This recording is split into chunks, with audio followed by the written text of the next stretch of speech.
14 KG 600 সেটা নিয়ে গেছিলাম ভাঙলাম সেটা দিয়ে ফোর্ট মাছ লাগবে না 3744 টাকা দেই 3600 টাকা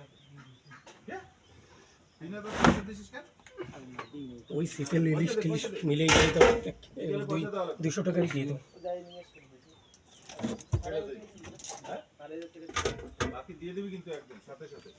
তা ধরো আর তো নাই শীত তোদের তো আবার গেলে পাওয়া যায় 200 টাকা রিজেক্ট দাও হয়ে গেছে কালকে ঠিক কাজ শেষ করে দিই কালকে জমা দিয়ে দিছি আর টেনশন নাই তো ভালো চলিস হ্যাঁ আমি যা শুনি আর কি দেবো 200 টাকার দিয়ে দাও যা দেবা হয়ে গেছে নাকি